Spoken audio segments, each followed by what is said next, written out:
Assalamu alaikum, everyone. Let me see.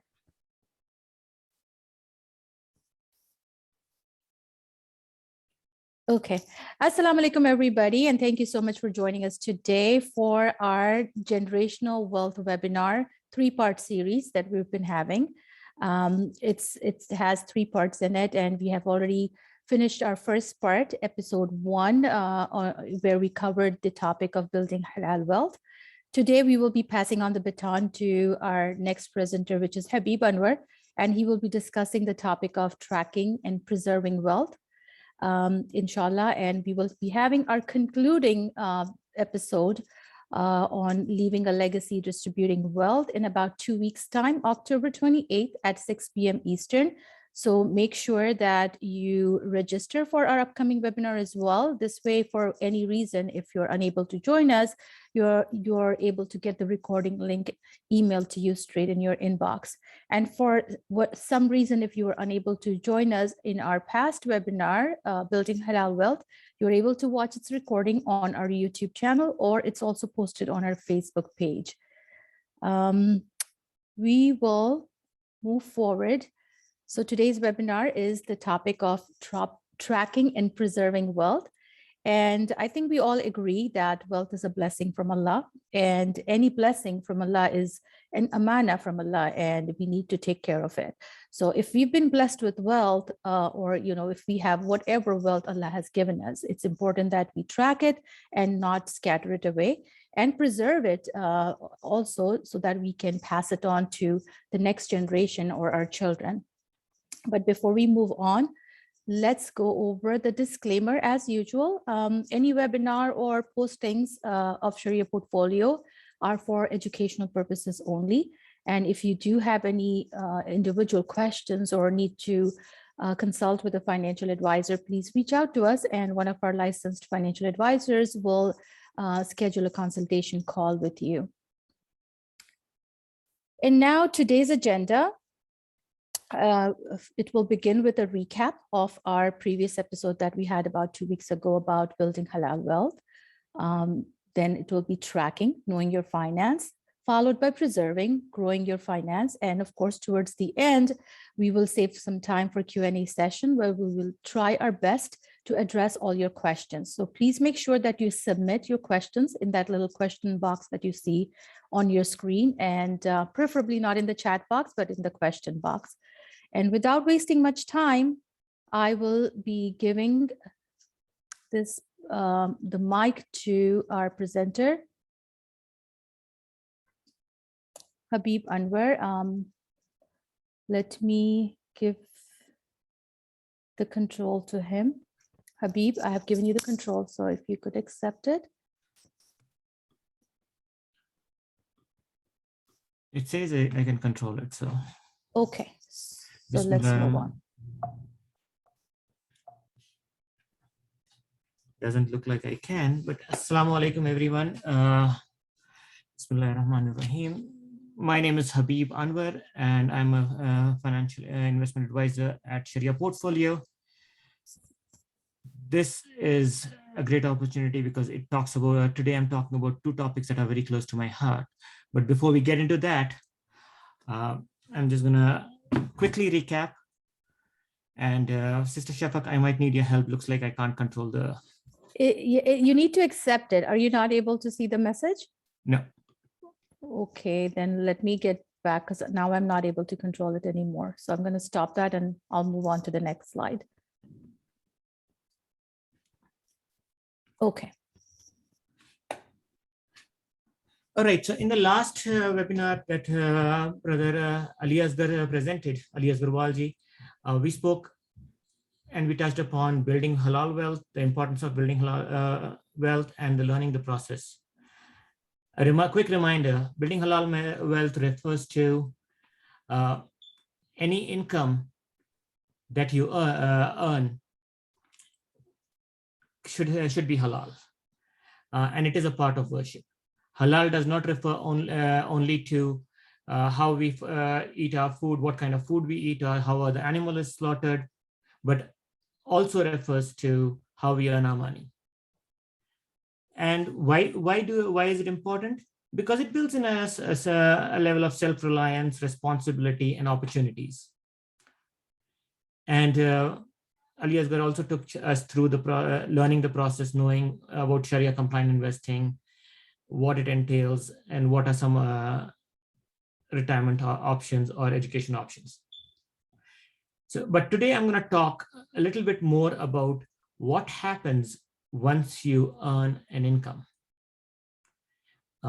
And we'll move from there. So once you earn an income, you need to track it. So tracking wealth is the topic of discussion, and many of us often end up not doing it. We just get a paycheck, we take care of our expenses and stuff, and then we are done for the month. Some of us save, some of us spend it off, but it does not. It should not be that way. Tracking wealth is key to long-term mental peace. And you will see when we get further into the tracking aspect of it. But before we get all of that, there has to be some homework done in tracking wealth. Homework like knowing yourself, and knowing by yourself, knowing yourself means knowing what your financial habits are. I received a check. What did I do with it? I paid off my bills. I took my family out, or I spent a little bit on my kids, or I spent it all. I threw parties, or what? And at the end of the day, I'm back at zero. That is one way. Or I did that and I saved some. So that is knowing what your financial habits are, what kind of a person you are. Take a stock of who are you as a person, personality traits. Are you a social person? If so, do you have people coming over? Do you keep going, meeting people? And does that affect your the money that your household makes? Do you go out on hikes or road trips? So all of those are knowing you as a person. And then comes your values. What values do you have? Being Muslims, we are blessed with great values. We have been taught not taking riba because of the negative impact it could have on other people.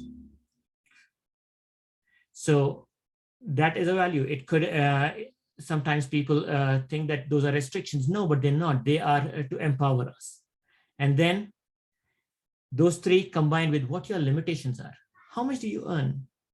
What do you need?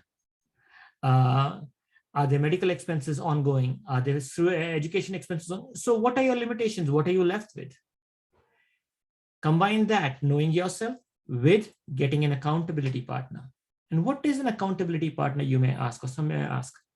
An accountability partner is anyone who has the knowledge to help you track what you have and to help you plan where you want to be, what you want to do. It could be a knowledgeable friend or your spouse, but I would prefer it be somebody who's a fiduciary, somebody who has your best interest at heart, but also somebody who is learned, who is licensed, is knowledgeable in the process, knows your limitations, knows you, and can help advise you to get you to where you are and where you need to be. At this moment, I'm going to go on a little bit of a tangent, my story, because this, I think, is not just mine, but many of us, not just Muslims, but many Americans are facing this on a regular basis. Year 2007, just finished my studies. And once I finished my studies and had a wife and kids, we decided that it was time to look for a house. We went ahead and bought a house. So we moved from a college provided housing to a house, not realizing that with a new house, I now also have to pay for electricity, which was not the case when I was in student housing. I have to pay for my internet. I have to pay for gas, water, HOA, and the likes. The amount kept increasing of expenditure kept increasing. I also did not realize that I used to walk to work, but now since I have to take a house, I have bought a house in a different locality, I now have to drive. So I had to buy a car. So that was an added expense. But all this was fine. I was happy because the property values were going up. And then came 2008. And we all know what happened in 2008. The stock market and the housing crash. The property that was worth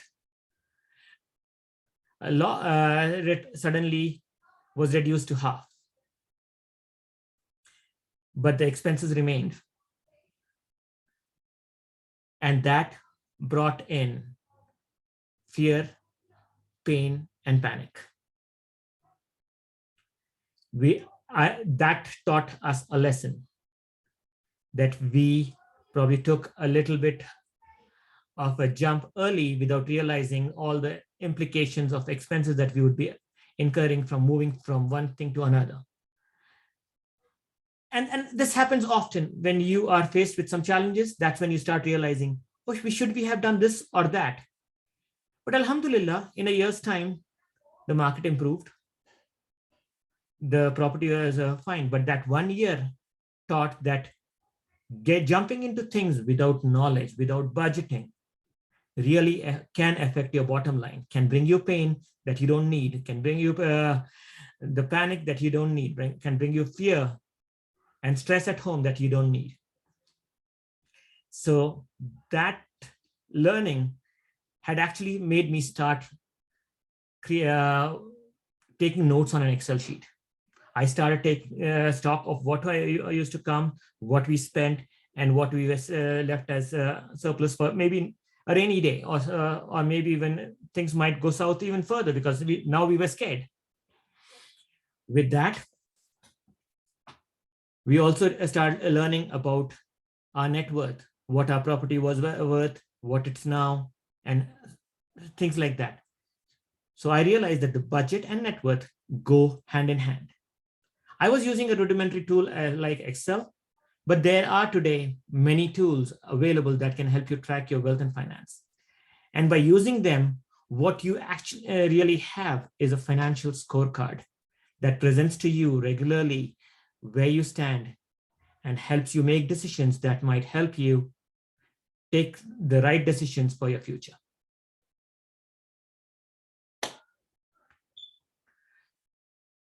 The summary: tracking is key. This I learned the hard way.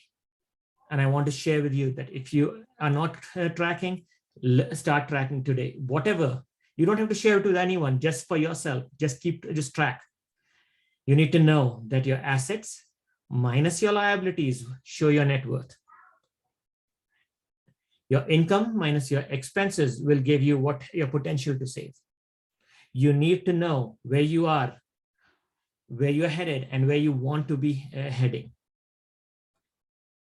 Excel, like I said, is a most basic rudimentary tool, but there are other apps like Personal Capital, Mint app.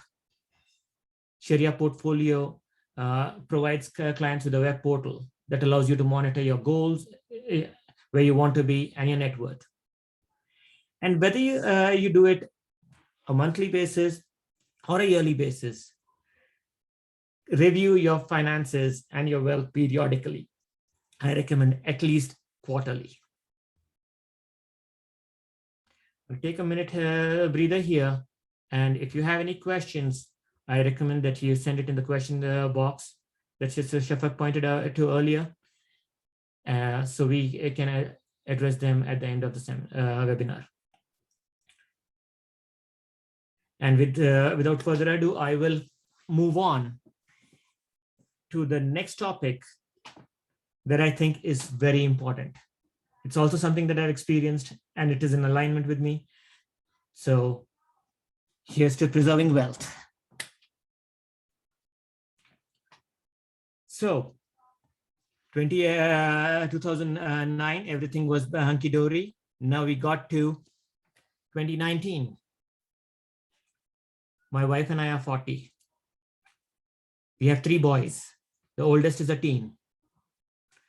In the last 10 years, we have successfully built a business, alhamdulillah, by the grace of Almighty. But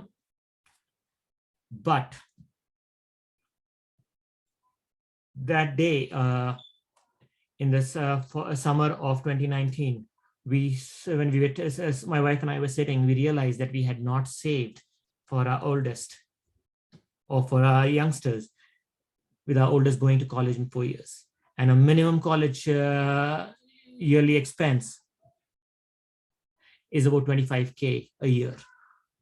If your son wants to do a 4-year education in your state, it could be about 100,000. But if he has aspirations to go to MIT or Stanford, that's a whole different story altogether. So that realization woke us up. Around the same time, we started also thinking and talking that we at 40 had not started to think about where we would be in about 20 years when it's our time to retire.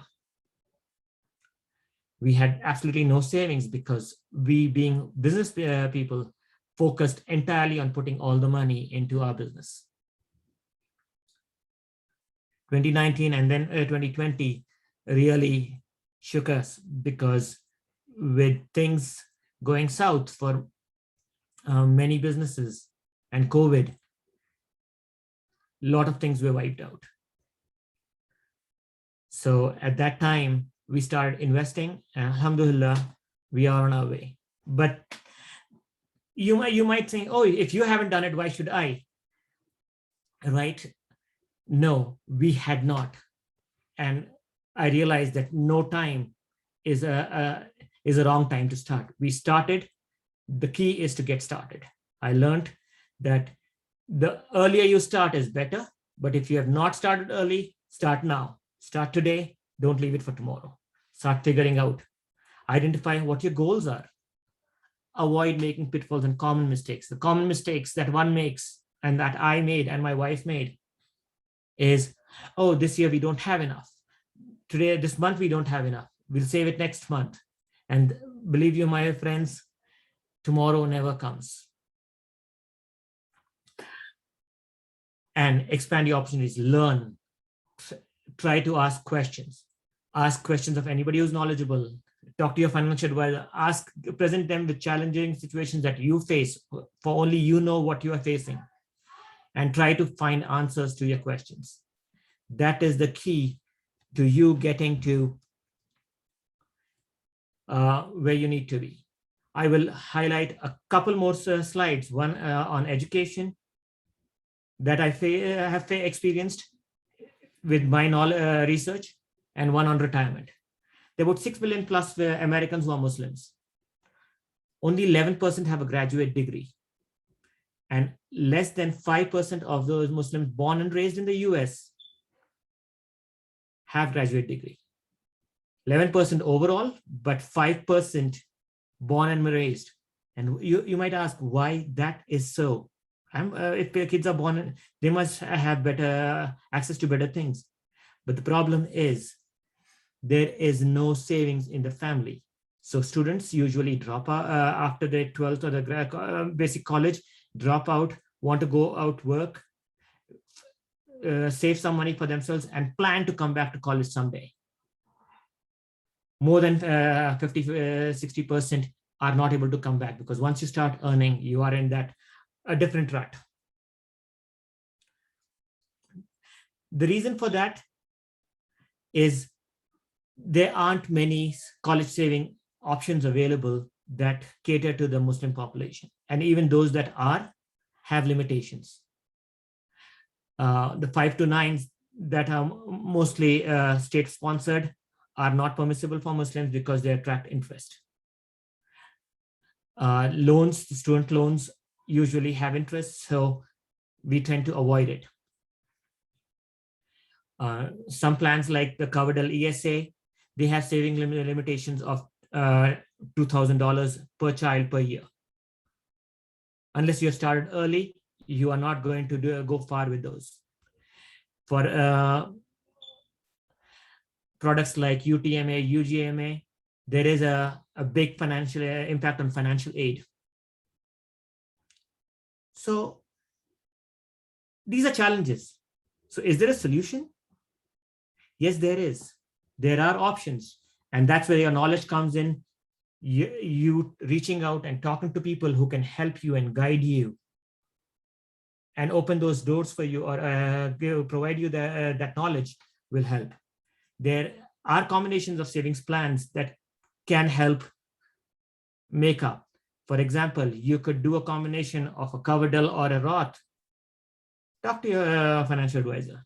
You can get a student loans that are interest-free. Many income share agreements are Sharia compliant also. You just need to talk to someone who's knowledgeable and who can guide you in the right direction. The next key topic is retirement. And the numbers are there, right? 76% of Muslim Americans earn less than 100K. Let that sink in. 100K, if you look at, is probably 8,000.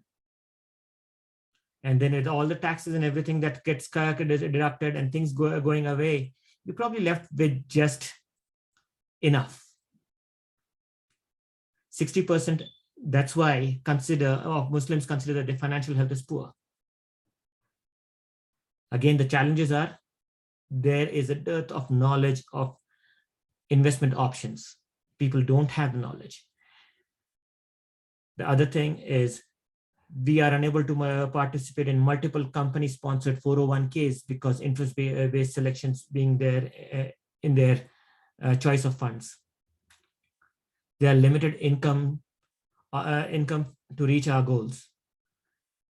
And this being, even though not many people realize, there is a loss of investments due to a change in a job or financial situation.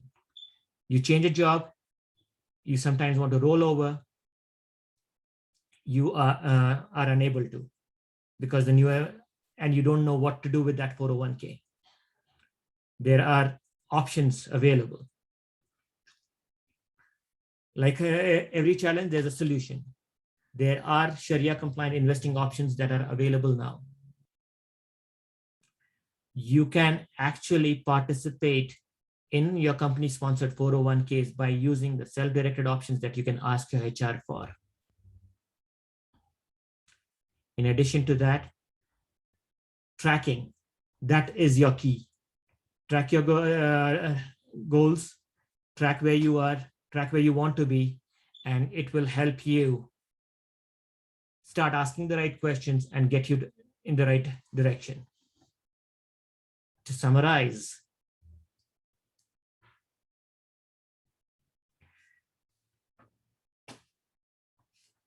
identify your goals and plan for it. Identify a financial advisor because he's a fiduciary. He's responsible to look out for you, and learn about options available for education and retirement. Some people invest either in real estate or in stocks or something else. Don't put all your eggs in one basket. Diversify. Talk to your financial advisor about it. This next item, beneficiaries. Beneficiaries are key. Many people lose their funds because of not putting beneficiaries on their investments. Always list beneficiaries for your various assets. Work with a good tax advisor who can direct you. And most importantly, at home, have family discussions. Share with your spouse what you're doing. Work with your spouse in fulfilling your goals. Let your children know what wealth will they be inheriting, what investments are there, because some point they are the ones who will be getting this wealth. And last but not the least, plan for your wealth to last for generations, leave a legacy. Sister Shafak, I think I am done sharing my thoughts. I'll say one thing, work with your spouse anyways, whether you're planning for wealth or not. Yes, always, always. Thank you so much for the Habib Anwar. That was pretty insightful. That brings us to the end of today's webinar. And I would like to repeat that we already had our first part 2 weeks ago on building halal wealth. And if you have, for some reason, missed it, you can definitely watch the recording on our YouTube channel. And I think a video is also posted on our Facebook page. And of course, today we covered tracking and preserving wealth. And 2 weeks from now, on October 28th, we'll have our concluding episode of Leaving a Legacy, Distributing Wealth at 6 p.m. Please make sure that you register for it. This way you get the recording link if for some reason you miss it. And remember, you might find generational wealth. Some people might be thinking, wow, that sounds really important, but that's not my immediate priority right now. Maybe you're just starting a new job, or maybe you just graduated, or you have, loans to pay off, and et cetera, et cetera. But with proper planning, you can definitely still add generational wealth in your long-term financial goals. And as Habib mentioned earlier, somewhere that, getting started is half the battle. So you have to get started somewhere, and now is always a good time to get started. That brings us to today's Q&A session. And of course, if you have, if you would like to schedule a personal consultation call, feel free to reach out to us. Our information, contact info is on the screen. And I will go to the questions. There was one very interesting question. Habib, I'm going to read it out for you. So it says, I'm scared that the money put into my retirement funds or college savings account that are managed with ShariaPortfolio will disappear if the market crashes. I hear stories about people losing their retirement savings due to poor investments. Oh, that is a great question. Thank you, brother or sister, who's asked that question. Well, markets are unpredictable, but that being said, markets go down and markets come up. We here at ShariaPortfolio are always looking out for opportunities in the market to make sure that the funds are protected. The last 10 years returns on an average for any of our funds, be it the aggressive, moderate, or the conservative, at an average have grown at 8 to 9% per year. And alhamdulillah, we invest in companies that are aligned with the S&P, so the risk of our investments are highly limited. We are responsible for your funds, and that's why we take utmost care in making sure that your funds are protected. In addition to that, the funds are, all your investments are through our custodian bank, TD Ameritrade, and they are FDIC insured. Well, that's a good reminder that, we work with one of the trusted custodians in the United States, TD Ameritrade. So all our clients' accounts are FDIC insured and SEEPs insured. And, no one can predict future. Obviously, we cannot guarantee things because no one knows the future, but we can definitely show our past historical records. We've been in business for 15 plus years, and you can reach out to us and we can discuss, our track records, our historical returns for last 15 years. One of the examples I always like to give is in 2007, 2008, during the financial crisis, when most portfolios were crashing about 45 to 50%. Alhamdulillah, we were in the market at that time, ShariaPortfolio, and our portfolios held pretty well, even in one of those worst times. Our portfolios held pretty well and went on to recover and make double-digit gains, alhamdulillah. So that's one example of a financial crisis that I can think of my head. And then, of course, the recent one is the COVID in March, when the lockdown happened and markets crashed globally. But alhamdulillah, our portfolios held very well and actually made really good returns and exceeded even our expectations. So good question. And like I said, we can't predict future, but we can definitely give you our past historical returns and track records. And we definitely manage, our portfolios are constantly adapting to changing market conditions, and we are reevaluating our portfolios, and we keep it pretty diversified. So I hope the question is answered, inshallah. The next question for you, Brother Habib, is what is a reasonable retirement goal? A reasonable retirement goal for me is not having to lose out on my basic standard of living. For example, if I am spending $5,000 as a family of two a month, with inflation and everything accounted for, I should be able to live the same standard and not have to worry about trying to meet my day-to-day expenses. In addition to that, I also have to be a little bit more aware of the fact that Social Security is running out and I will not have enough. So I should not just account on Social Security. My health expenses are going to be a little high. So at the very minimal, I should have what I earn today, plus say about 10% inflation, 10 to 15% of inflation on my monthly expenses. And that is what I should be looking at. Thank you so much, Brother Habib. And I'd like to add that, most experts say that your retirement income should be up to about 80% of your pre-retirement income. So if you were, when you retired, if you were making 100,000, then your retirement income should be around 80,000, and that would keep you afloat and comfortable, inshallah. Next one is not a question, probably a comment, but maybe you can correct. So the brother says, are you saying that invested funds are insured by FDIC? I thought it was only bank deposits. So no, not invested funds. The cash amount in your portfolio would be FDIC insured, and the funds, your investments have the SEEPS insurance in it. Yes. So did you want to add anything else to No, that I think comment? you're right. Okay. Bank deposits are FDIC insured. Yeah, so if a portfolio will always have some cash, we might Yes. rebalance, we might sell some of the stocks, and there will be cash in it, and that gets covered by the FDIC insurance, and your investments have the SEEPS insurance in it. Yes. So these are 4 of the questions that we had. I'm not seeing any more questions here. Was there anything else that you would like to add, Brother Habib, before we end our webinar for today? No, I think I'll again reiterate just and recap that.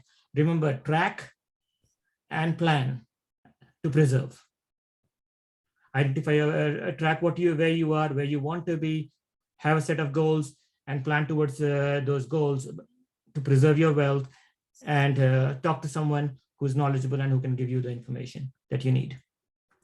Thank you so much, Brother Habib. And again, just a reminder, make sure you sign up for our upcoming webinar, which will be in 2 weeks, Leaving a Legacy, Distributing Wealth. And make sure you're registered for it. And we hope to see you all again in 2 weeks' time. Thank you so much, Brother Habib. Assalamu alaikum, everybody. Have a great rest of the evening. Thank you.